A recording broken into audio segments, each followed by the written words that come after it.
Bonsoir, peuple de Dieu, et bienvenue dans l'église des révélations.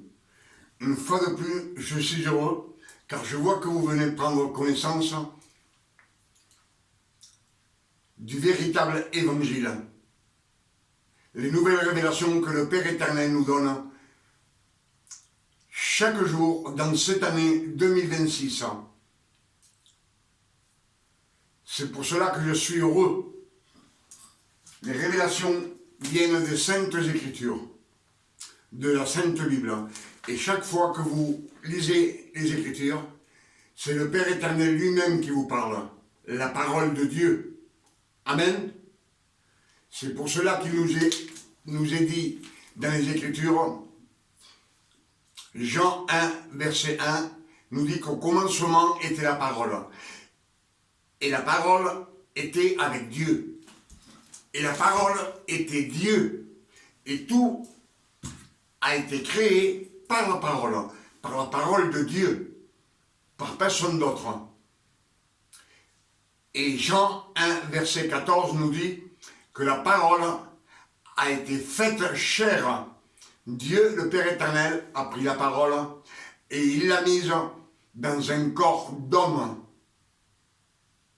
Le corps du Fils de Marie, notre Sauveur et Seigneur, Emmanuel, le Christ. Amen. Pour cela, je vous salue ce soir au nom de notre Père éternel et je vous salue au nom de notre Seigneur et Sauveur, Emmanuel, le Christ. Soyez attentifs à la parole afin de recevoir ce qu'on va lire.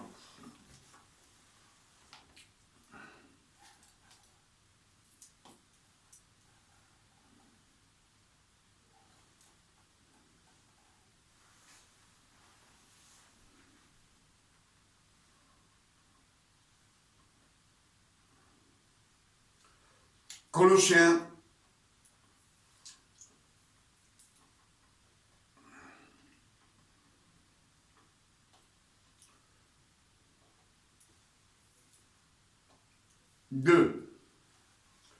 Colossiens 2 nous dit comme ceci.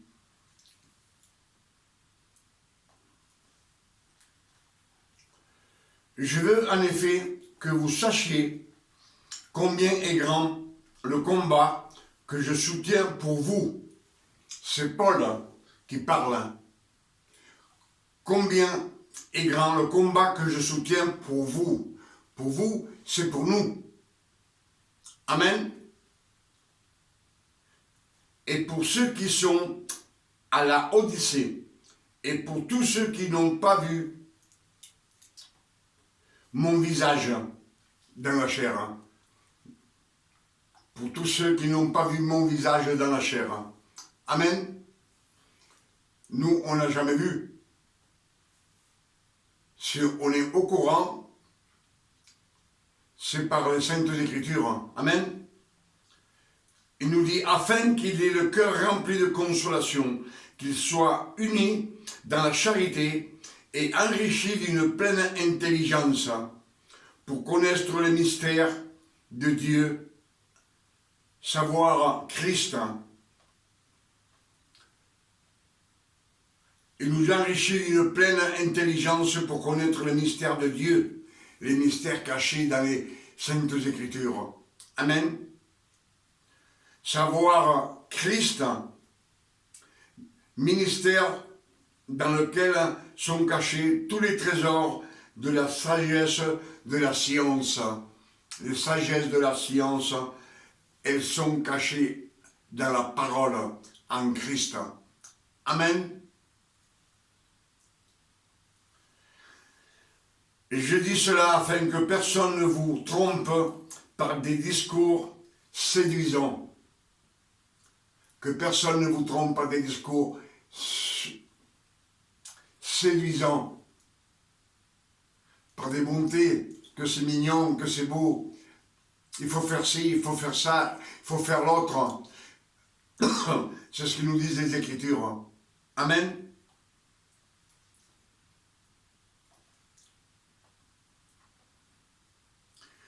Car si je suis absent de corps, je suis avec vous en esprit, voyant avec joie le bon ordre qui règne parmi vous, et la fermeté de votre foi en Christ. Amen. Minute s'il vous plaît. Il fait très chaud.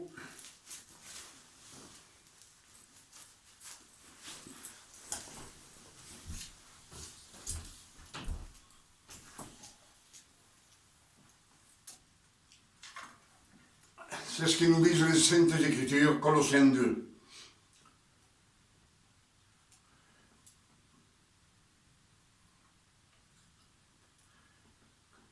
Je dis cela afin que personne ne vous trompe par des discours séduisants. Car si je suis absent de corps, je suis avec vous en esprit, voyant avec joie le bon ordre qui règne parmi vous, et la fermeté de votre foi en Christ. Ainsi donc, comme vous avez reçu le Seigneur, le Christ, Emmanuel le Christ, marchez en lui, étant enraciné et fondé en lui, et affermi par la foi de croire de tout ton cœur, de toute ton âme, de toutes tes pensées, c'est de croire au Père éternel et en Christ. Amen. D'après les instructions qui vous ont été données et abonder en action de grâce. En action de grâce. La grâce, c'est ce que nous donne le Père éternel, une grâce non méritée. Amen. Une faveur par amour pour sa création. Un amour incomparable. Amen. Prenez garde que personne ne fasse de vous sa proie par la philosophie et par une vaine tromperie. Amen. Que personne ne vous trompe, ne vous laissez pas tromper par ce qu'on dit à droite et à gauche. Confiez-vous dans la parole de Dieu, dans les Saintes Écritures. Amen.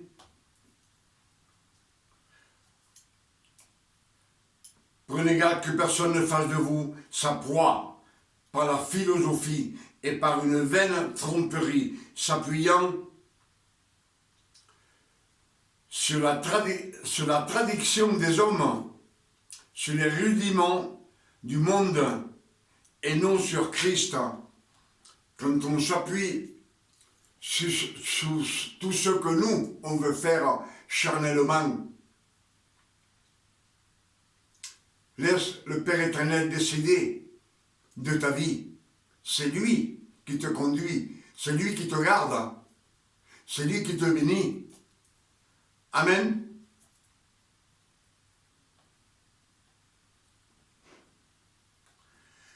Car en lui habite corporellement toute la plénitude de la divinité de Dieu. En lui habite toute la plénitude corporellement, toute la plénitude, c'est-à-dire la sainteté de Dieu. Toute la plénitude, c'est la sainteté de Dieu. La sainteté, celle que le Père éternel nous donne à ses fils quand ils sont adoptés comme fils. Amen.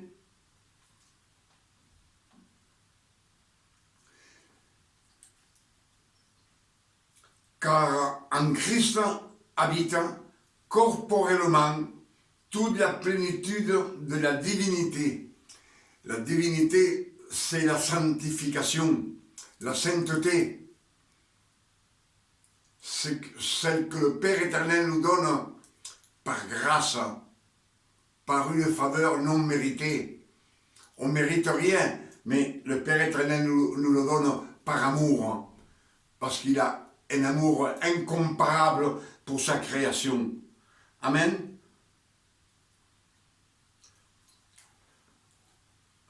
vous avez tout pleinement en lui, tout pleinement en Christ. Tout. On a tout pleinement en lui. Lui qui est le chef de toute domination et de toute autorité. Le Christ, c'est le chef de toutes les dominations, parce que lui, il les a effacées. Et le chef de toutes les dominations et de toutes les autorités, tous ces ordres, l'autorité, c'est l'ordre qu'on a reçu dans les 613 commandements, dans la loi. Amen.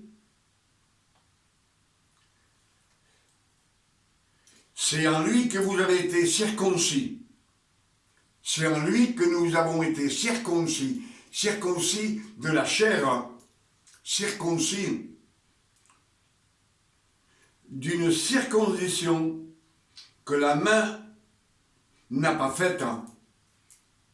Les Juifs, ils sont circoncis, pensez avec un couteau, avec un ciseau. Ils suivent toujours la loi de Moïse. Amen. Et c'est en lui que vous avez été circoncis d'une circoncision que la main n'a pas faite, mais de la circoncision du Christ, qui consiste dans le dépouillement du corps de la chair. Le dépouillement du corps de la chair, cela veut dire qu'on est sanctifié, c'est lui qui nous lave de tout péché, de toute transgression, afin qu'on domine sur le péché, sur la transgression, sur les mauvaises actions, on domine. Même quand on est insulté, on domine. Il faut dominer. Les fils de Dieu dominent.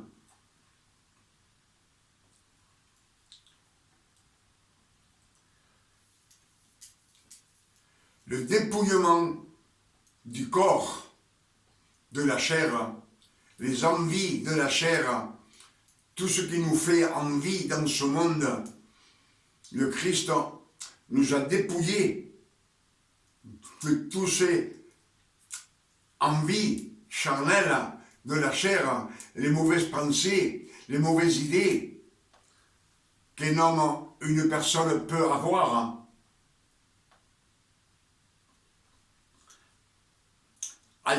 Ayant été enseveli avec lui par le baptême, vous êtes aussi ressuscités en lui, avec lui par la foi, en la puissance de Dieu.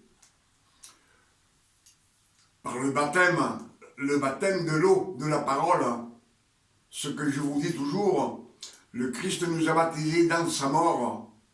Amen. Vous êtes ressuscités en lui et avec lui, par la foi en la puissance de Dieu, qui l'a ressuscité des morts.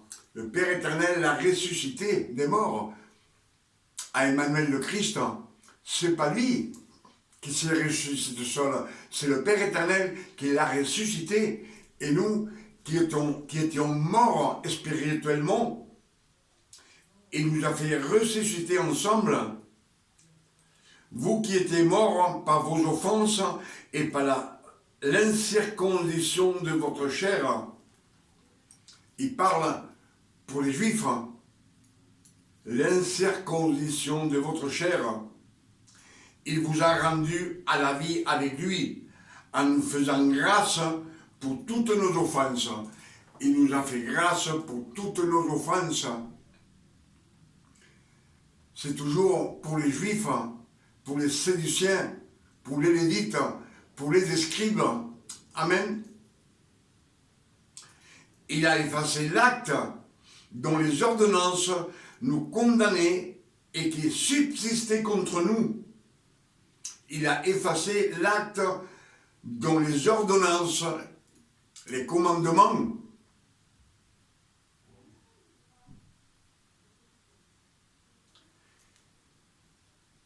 qui nous condamnaient et qui subsistaient contre nous. Et il l'a détruite en lui clouant à la croix. Tous nos péchés, toutes nos iniquités, toutes nos transgressions, toutes nos dettes ont été effacées sur la croix. Il a dépouillé les dominations et les autorités. Toutes les autorités, c'est tout ce qui nous obligeait à suivre, à faire. Donc, les autorités ne nous obligent plus à rien faire.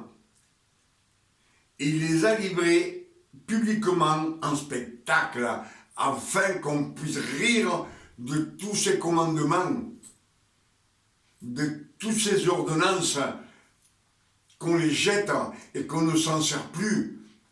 Elles ne sont plus dans notre vie.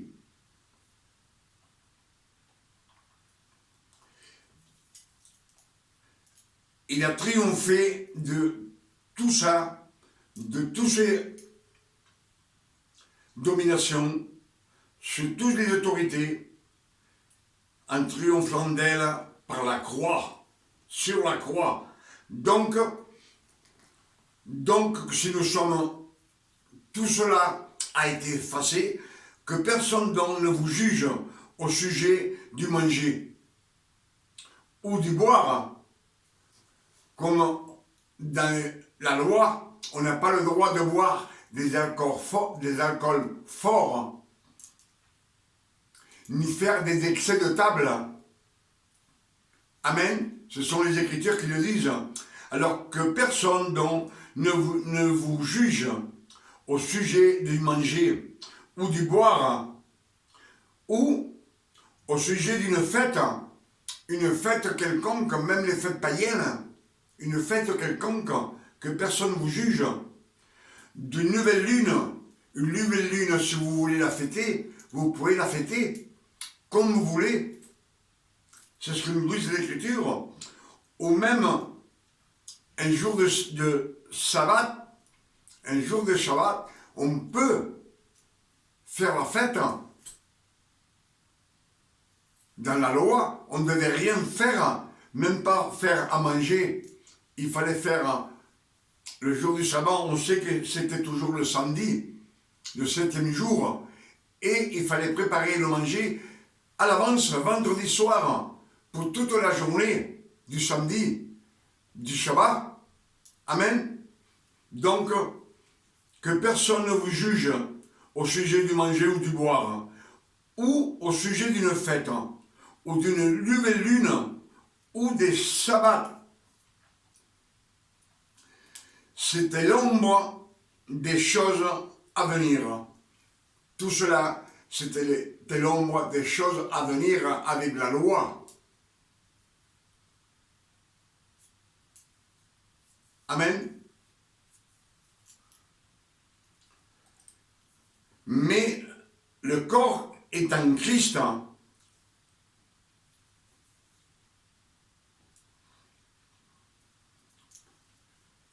Amen. Dans la loi, on n'avait pas le droit de faire toutes ces fêtes. Pour cela, il nous dit, c'était l'ombre des choses à venir. Mais le Christ, le corps est en Christ. Qu'aucun homme, sous aucune apparence d'humilité et par un culte des anges, ne vous ravisse à son gré le prix de la course. Que personne, avec une apparence d'humilité et par un culte des anges, des bontés, ne vous ravisse à son gré le prix de la course. Le prix de la course, c'est-à-dire le prix qu'on essaye de gagner la vie éternelle. Amen. C'est une course dans la loi. Alors que personne ne vous ravisse cette course.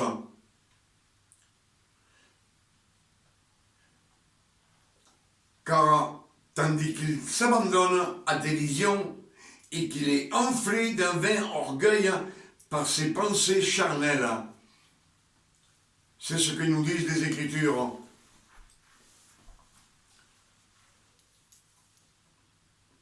On s'abandonne à ces visions, à nous-mêmes, à nos visions charnelles, et on est enflé un vain orgueil par des pensées charnelles. C'est ce que nous disent les Saintes Écritures, Colossiens 2. Sans s'attacher au chef, dont le corps assisté et solidement assemblé par des jointures et des liens, tire l'accroissement que Dieu donne. L'accroissement que Dieu donne.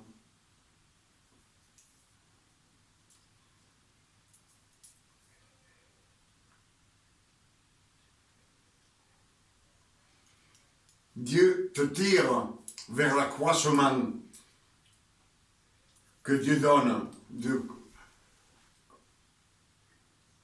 d'avancer dans les choses spirituelles du Père éternel. Amen. Si vous êtes mort avec Christ au rudiment du monde, pourquoi, comme si vous viviez dans le monde, vous impose-t-il pourquoi vous impose-t-on ces préceptes? Ne prends pas, ne touche pas, ne goûte pas, préceptes qui deviennent pernicieux. Pernicieux, c'est-à-dire, ils sont pernicieux, tous ces choses qu'il ne faut pas toucher, il ne faut pas faire ci, ils deviennent pernicieux, c'est mauvais.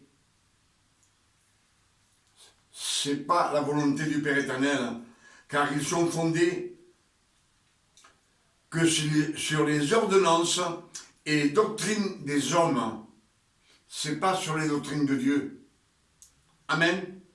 Ce n'est pas dans les révélations de ne pas toucher, de ne pas faire ceci, de ne pas faire cela. Précepte qui... C'est pourquoi vous impose-t-on ces préceptes? Ne prends pas, ne goûte pas, ne touche pas. Préceptes qui tous deviennent pernicieux par l'abus. Par l'abus, ils deviennent pernicieux. Il ne faut pas toucher, il ne faut pas ceci. Non, on peut toucher. On peut boire un whisky, 2 whisky, mais c'est tout. Ils deviennent pernicieux et vous dites pourquoi? Parce que quand on a bu un peu trop, on se dit j'ai péché. J'ai péché, j'ai transgressé. Mais tout cela, c'est fondé. Tous ces abus et qui ne sont fondés que sur les ordonnances et les doctrines d'hommes. Ils ont en vérité une apparence de sagesse, de bien se comporter. Et c'est une apparence.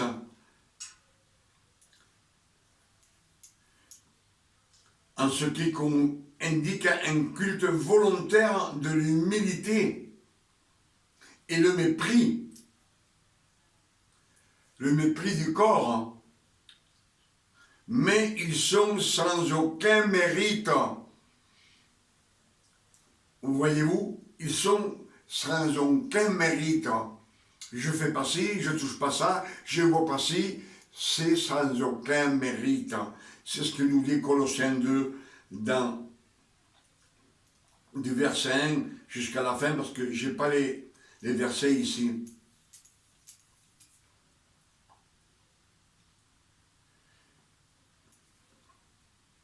Tout ce que nous défend de faire, ils nous disent que, mais ils sont sans aucun mérite et contribuent à la satisfaction de la chair. Amen. Quand on vous dit, touche pas ceci, ou ne mange pas cela, ça va vous donner envie de le faire. Mais si on ne vous dit rien, vous allez au docteur, on vous, comme moi-même par exemple, je suis privé du sucre. Je suis diabétique. Mais quand je bois le sucre, ça me met en quatre. Il faut que j'en prenne. Pourquoi? Parce que c'est m'est défendu. C'est pour cela que le Christ a tout effacé, toutes les autorités, toutes les transgressions, toutes les dominations qui nous dominent, il les a effacées. Amen. Ce qu'on vient d'écouter, c'est Colossiens 2, verset 1. C'est encore parti, c'est pas vrai. Alors,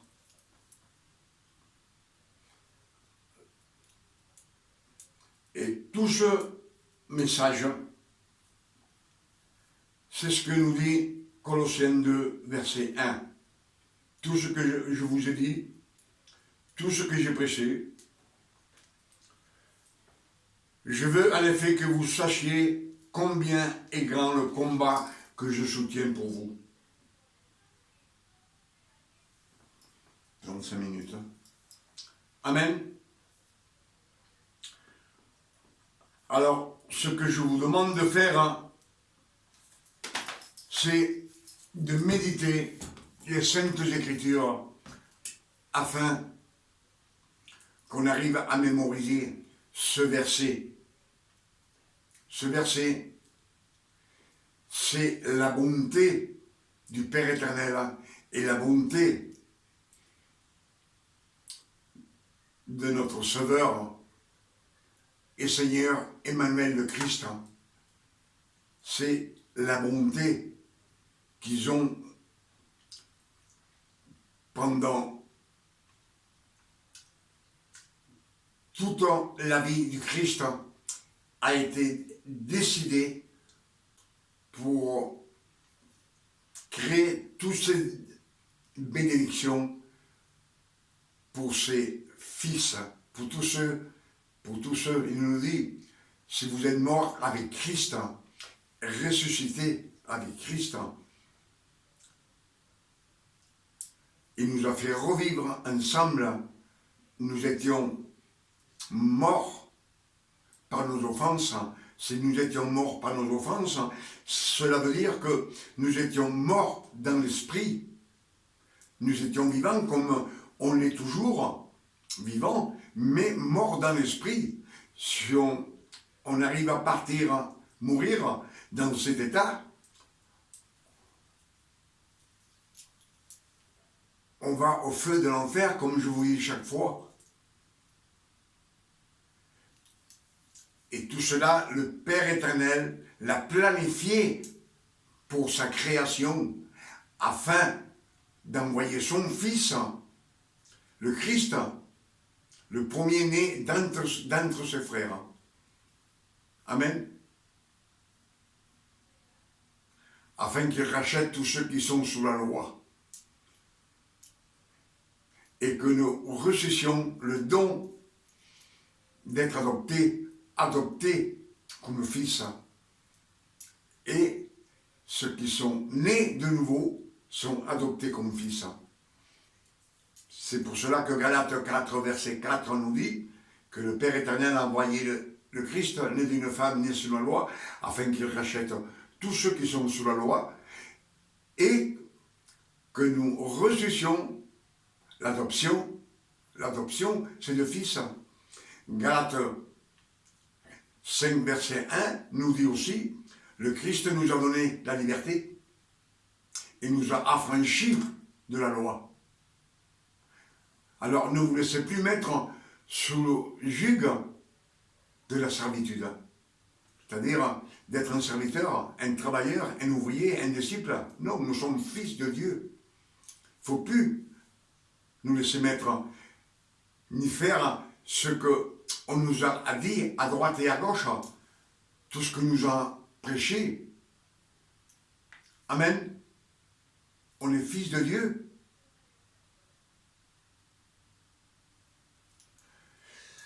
Avec ces révélations que le Père éternel nous a données dans cette année 2026, je dis merci Père éternel. Merci beaucoup. Que le nom du Père éternel soit béni et glorifié et sanctifié sur la terre comme au ciel. Et moi je demande au Père éternel, au nom de notre Sauveur Emmanuel le Christ, que ces révélations puissent nous faire marcher sur le chemin qui mène à la gloire de Dieu. Vous, vos familles, moi, ma famille aussi, bien sûr. À demain, revenez, je vous invite. Dans cette année 2026, le Père éternel va nous donner beaucoup de révélations. Alors je vous invite à venir dans l'église des révélations, afin de recevoir le véritable évangile, celui que le Père éternel, dans cette année 2026, il nous a ouvert les portes du ciel, afin que nous reçussions le véritable évangile, cette vérité qu'on doit connaître, le monde entier, afin qu'on marche sur le chemin qui mène à la gloire de Dieu. Que Dieu vous garde et qu'il vous bénisse et qu'il vous donne beaucoup de révélations. À la prochaine. Amen.